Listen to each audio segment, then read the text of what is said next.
Welcome to Conversations from the Yellow Chair.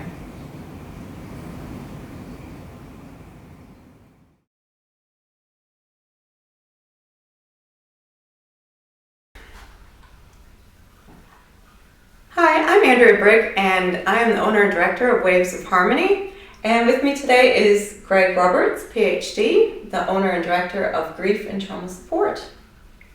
Welcome, Greg. Thank you, Andrew. Very nice to be here again and picking up our second part in this little group of videos that we're doing. That's right. This is a video that's part of a 3-part series, and this is the second part. The whole series is how to choose a therapist. And in the first part, we reflected on different ways that we might come to know that we need a therapist or a counselor and other resources that we might have that maybe might guide you in different directions other than that.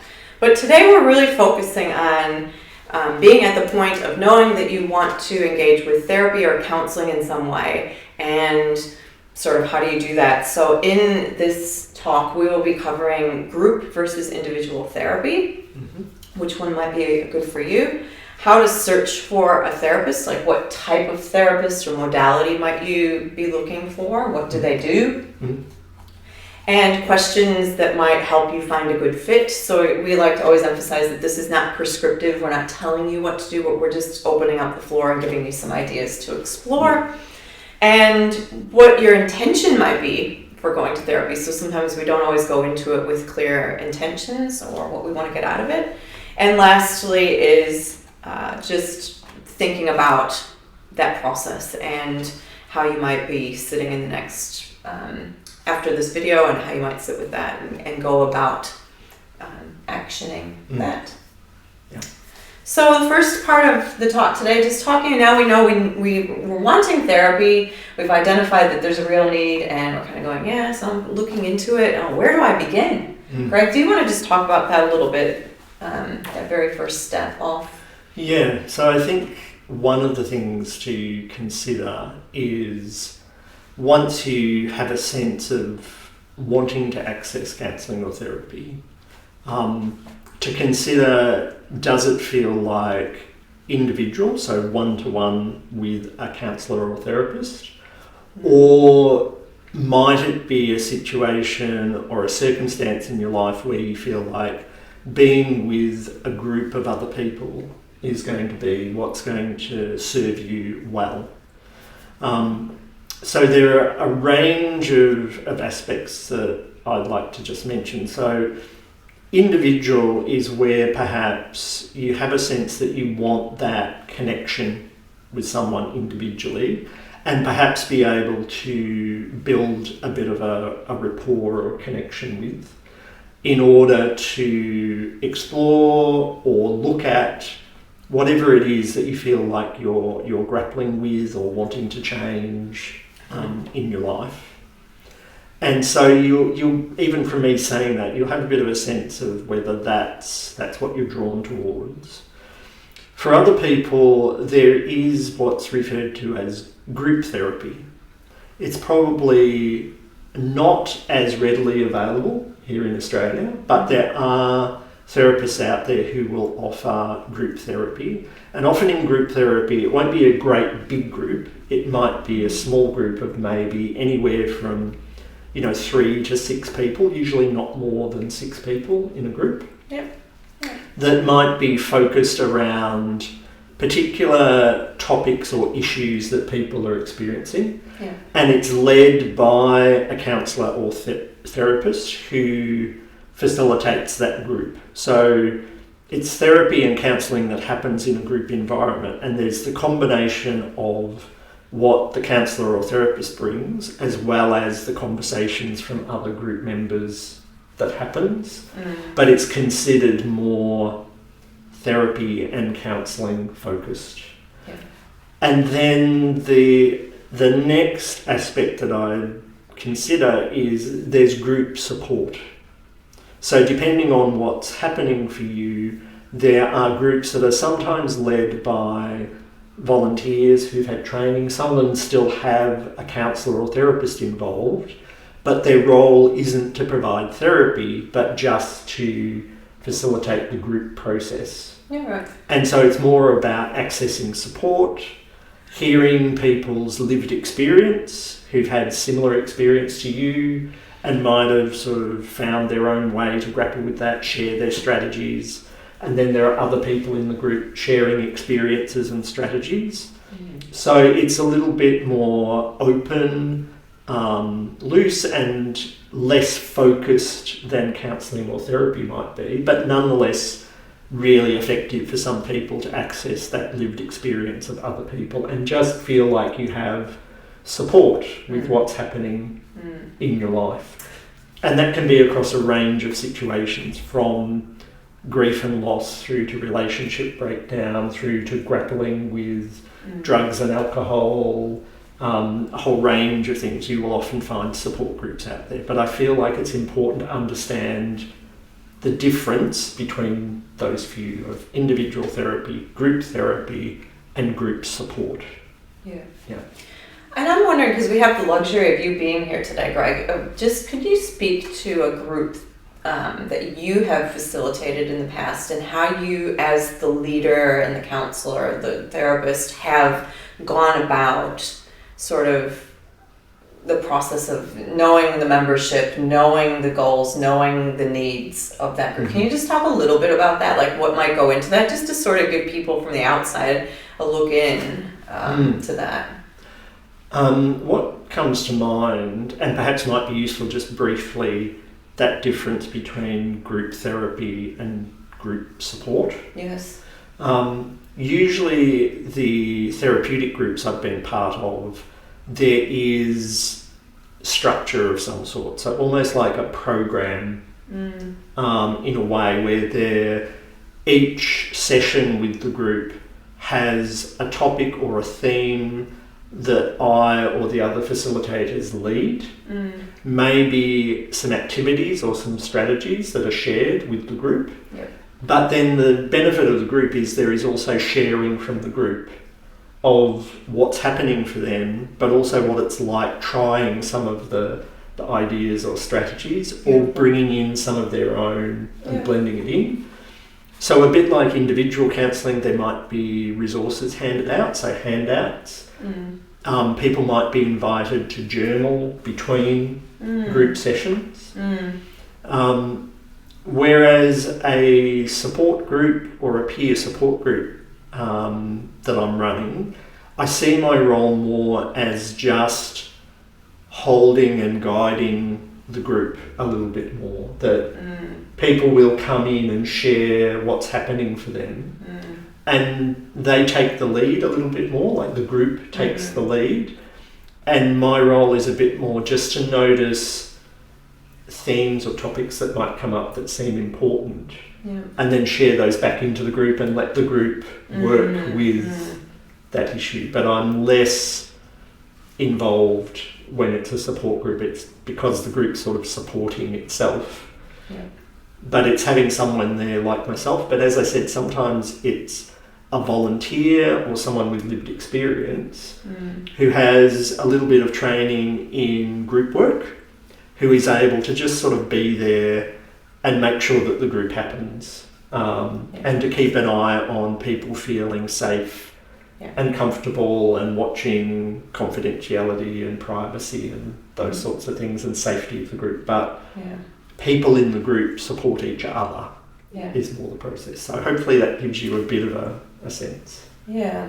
I think it's really similar in my experience in music therapy groups. The ones I've been involved in, facilitated, were with people with disabilities or in aged care settings, and it's appropriate because the momentum of the group and the energy of the group and the participation of the group, people playing instruments or singing as a collective, has a much different impact than a one-on-one Yes. session does. So I think there's that thought of, if you're engaging in a creative therapy of any sort, sometimes a group is a really sort of different space with other people, just by not necessarily the directness of what comes out, but support through whatever the activity is. Yes. And I talked about this in my introduction, how music therapy is a lot about doing, about actively participating, but even in the sense of a relaxation group of just simply having a group relaxation, there's that energy of the room that also sort of has this and being with other people, that you're not just laying there and somebody's kind of focusing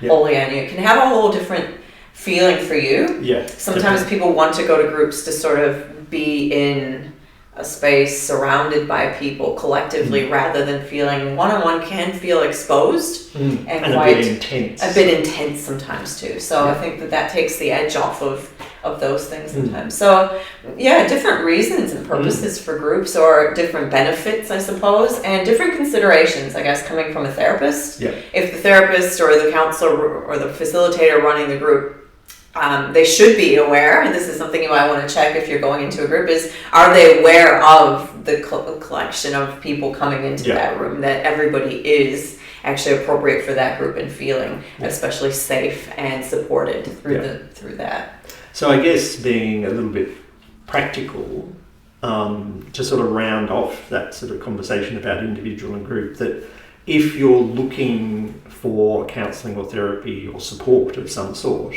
that when you're searching or looking, to remember to have those three things perhaps in mind, of like counselling, therapy, individual, but also searching for group therapy and using that term therapy on the end of the group, and then also support groups.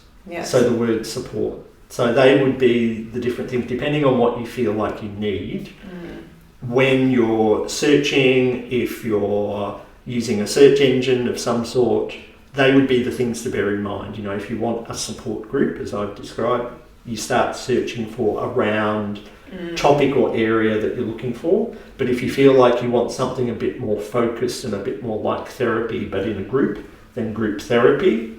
But if you're looking for individual, then just counselling, therapy, individual. And then just going to the second point, which is, well, then what type? I mean, we're just talking about two different groups of therapy. We're talking about a real counseling support, supportive counseling therapy, and then we're talking about an active sort of, creative therapy on my side. And I guess just thinking about, well, what do I want? What do I need? What's going to be most helpful? And also thinking about where you're getting the idea of the therapy. Perhaps it's through a GP referral. It could be like really clinical, so it could be a psychologist or psychiatrist that you're seeking, or through a referral, or it could be just through like what I work with, which is the National Disability Scheme, is through disabilities and through different referral points in the community and through support coordination. And thinking about that, like where's the referral coming from? Who's recommending this for you? Also sometimes links up with, especially in Australia, links up with where the cost is covered. Is the cost partially covered? What are the expenses? Can I afford this? So often one of the big barriers to therapy is, sadly, people can't afford it. So we'll talk a little bit about that. And just, again, you're already sort of delved into this a little bit. We live in this day and age where we can access these things and find these things online. So what's the best way to search for this? And I like how you've already given some really good tips on this is exactly what you want to search for, put into the search engine to get these type of results. Because I think it can be really overwhelming. We can put therapy in. The World Wide Web is going to produce zillions of results. So maybe just talking to, where do we start with that one? Maybe where the referral comes from.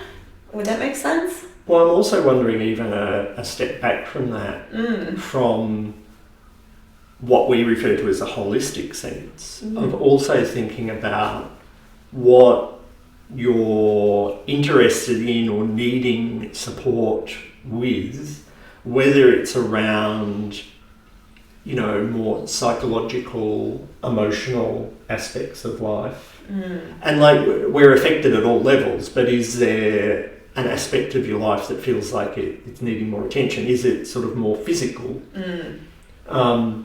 Is it more from a spiritual or belief system? So is it around seeking out like chaplaincy or pastoral care, or a spiritual advisor is sometimes a term used. So that can also, I think, feed into what we're about to go into of like where the referral comes from, because I think sometimes your GP might be able to help you with this, but sometimes it could be friends.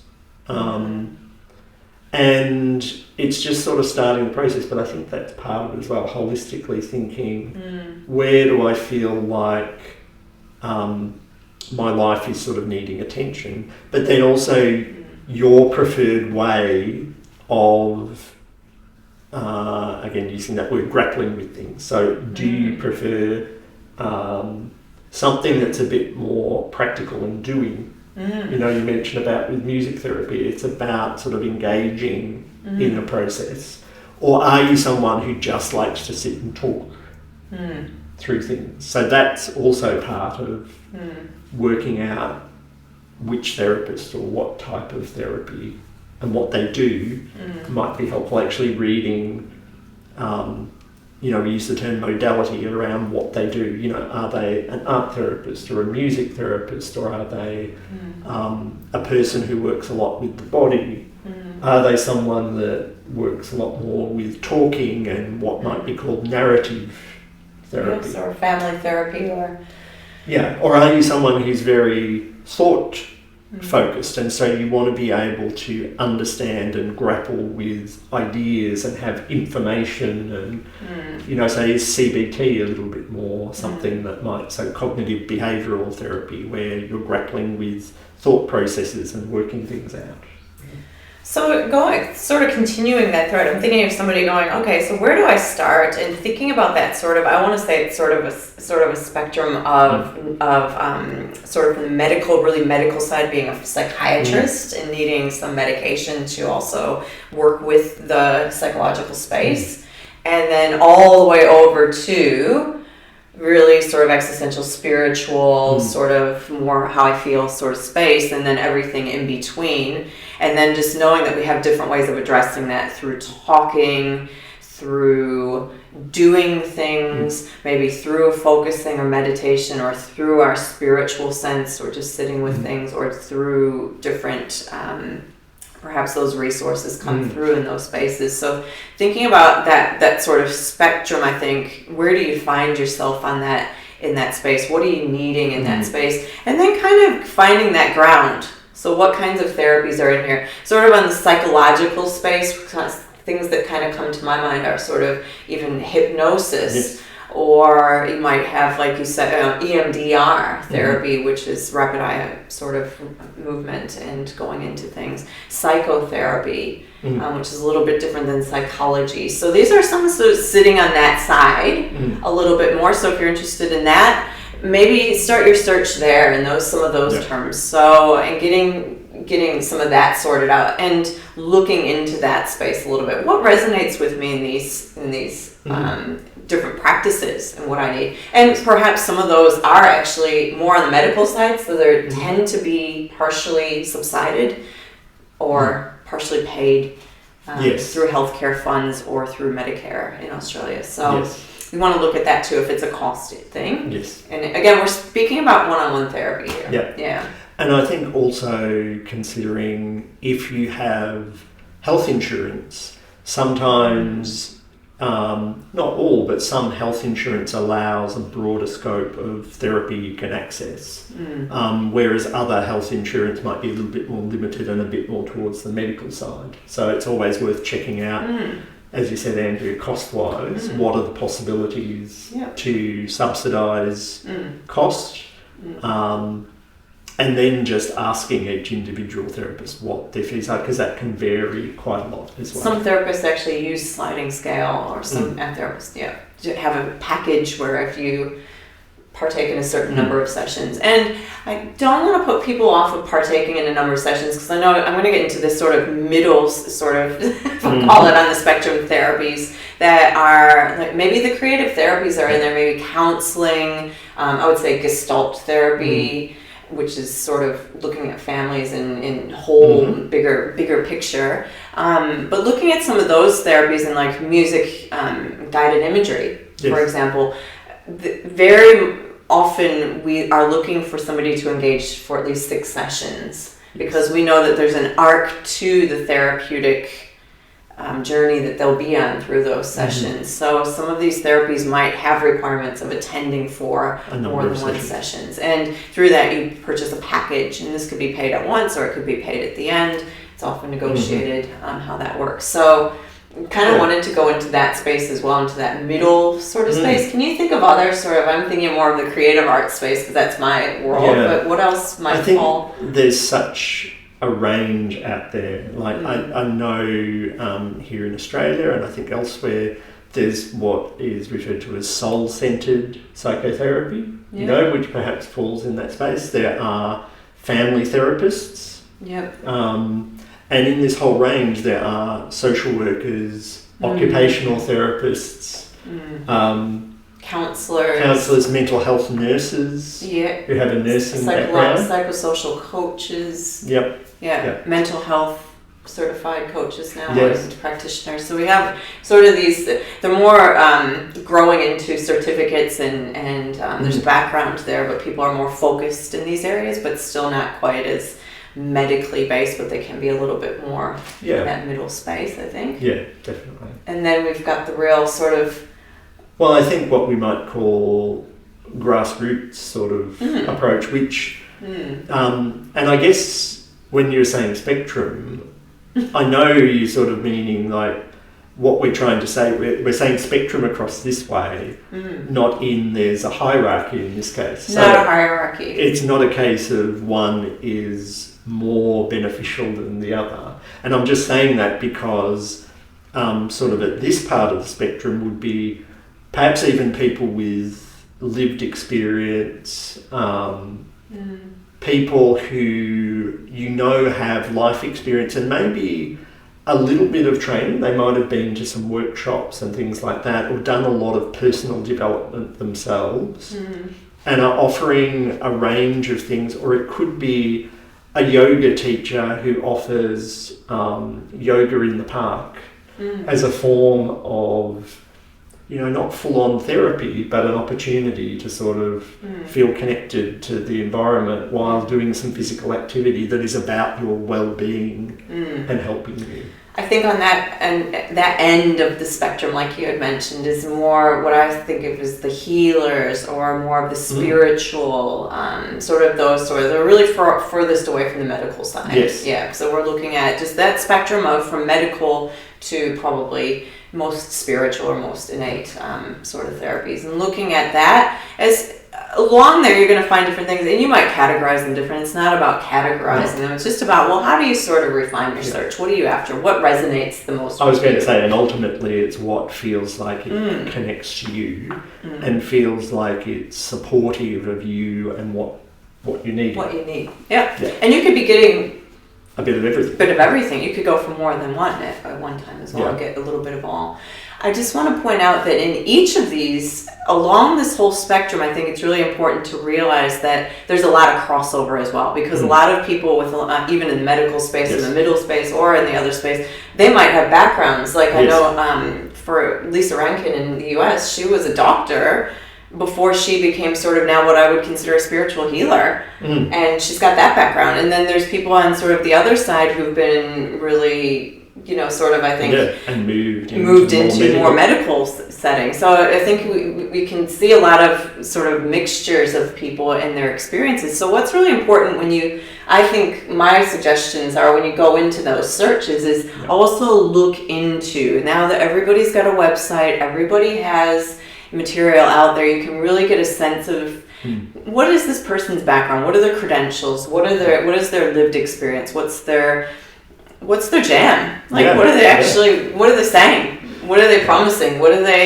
How are they presenting themselves in their space? And does that resonate with you? So you might find a medical person who also is really sensitive, really nurturing, really holistic and aware of the mind-body connection in that space. So it's worth sort of delving deeper. Once you find sort of the therapy you're interested in, it can often cross over into other areas. So just being really careful, because also in another way, maybe you're not looking for that and you're seeing that this person is labeled as this credential, but offering something that's very different from that. Yeah, so absolutely. just being cautious, I suppose. I'm aware that feels like we're sort of moving in the direction where I wanted to speak a bit about intentions and expectations. You know, something you were just saying made me think that feels like the next natural progression of what we're talking about, of across that range of people and approaches. It's important to, as you're exploring and even as you're perhaps meeting people or talking to people initially, for you to have a think about what is your intention in looking at going and seeing that person or going to that group, whatever it might be. What are you intending? What is it that you want? What are you looking for? And also, what do you expect from them? What is it that you're expecting from them? But then the interesting thing is, when you're talking to people, ask the therapist a little bit about what's their intention. Like, in working with you, what's their way of working? What do they intend to do with you, and what can they offer?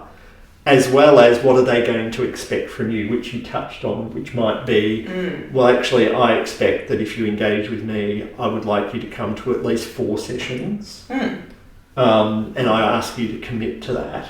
Yeah. Whereas other therapists might say, well, okay, we go 1 session at a time is my expectation. Yeah. But it can be around practical things, like if you miss an appointment, there's a cost, whereas some other people, there may not be a cost. That I expect you to be on time. If you're not on time because I have other clients, we'll have to reschedule. So it's all of those things of intentions and expectations on both sides. What's yours and what's theirs.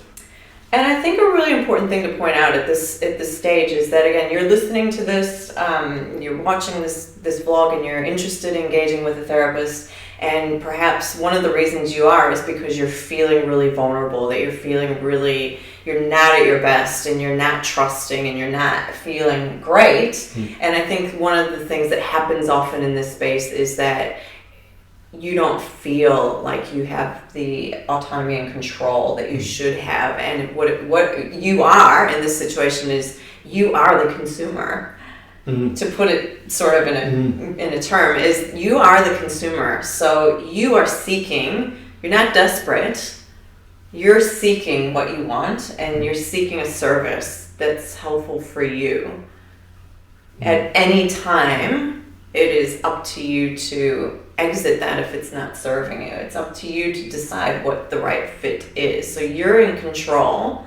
Even if it's coming from a referral source, you have options. So just bear that in mind, that if somebody refers this so-and-so to you, that you don't have any obligation if it's not suiting you to stay in that relationship. So just to be aware of that, just to, again, take it back to, you have that control and choice to make in your therapeutic space. So I just wanted to make sure that was iterated really clearly, because I think often people just end up in spaces and that it's not serving them, and they just stay there. Well, my doctor said I had to stay here for a certain number of sessions. Well, and we're saying, sometimes you do need a certain number of sessions, but if you really, it's like if I go to the physio and I'm doing an exercise and my elbow's suddenly tingling, I signed up for it, so I better just keep going. Well, no, we stop. Absolutely. You just say, this isn't serving me anymore.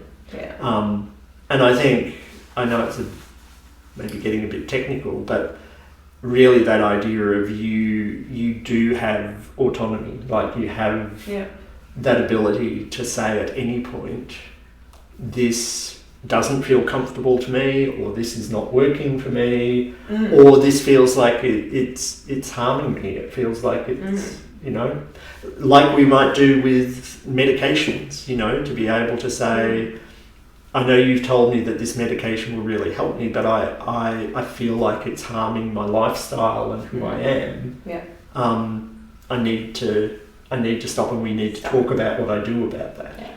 And I think that I'm just going to say this, it doesn't mean that person's a bad therapist. No. Then it doesn't necessarily, their intentions, we say the road to hell is paved with good intentions, right? They might have the best intentions in the world, they might want the best for you, but it could be very damaging, and unless you let them know, they won't know that. So this is the thing about psychology that's a little bit different sometimes from physical symptoms, is that we can't always see what's going on. So as therapists, we definitely want to help, but we need your input as well. We need your definitely maintain your right to choose, really, at any point. And often I'm going to say this, I really actually just look at people who walk in my door and say, this is what I want. This is what I want to get out of it. It's so clear to me. It actually takes the pressure off of me. Yeah. And then I can go into my toolbox and go, okay, well, now I know they need this, rather than I'm looking for, I am not quite sure what you need at this moment. So it's helpful for everybody. Yeah, too. it is.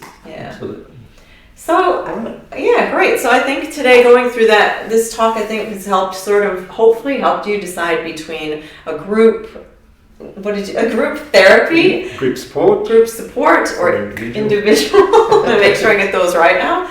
And the types of therapists, maybe what we're calling on a spectrum of therapy, and what kinds of things you within that, when you're searching, you might want to ask, and also your rights and as a consumer and as a person participating. So what are you intending to get from it? So. I might bring this one to a close. We still have part 3, which may or may not be relevant to you, which will be how to know when either therapy is, maybe you've gotten enough out of it, so there's no reason to continue, or how do you know if therapy is not working, or how do you know if you maybe just haven't hit the mark yet, I think is all of what part 3 is all about. So. Yeah. And I'm wondering too, I know, Andrea, we thought maybe, rather than building it into this video, there'll be a link you can access with just a focus sort of meditation that might be useful around what we've talked about today. So I'll add it in the comments, and I'll also post it in different spaces. But from today's talk, what I'm offering is a guided focusing meditation that will go through some of these things. So if you're still feeling a little bit like uncertain, or it's not quite clear for you, and you would like to sit with it and reflect on it a little bit more, I'm offering a meditation that might help you just pinpoint things a little bit more clearly within yourselves, and hopefully guide you to a different space. So I'll put that out at the same time, and we'll go from there. Wonderful. So thanks for joining us. Thank you again for joining us, and we will see you for part 3. Part 3, that's right. So please support us by listening and sharing. Looking forward to your comments too. Bye.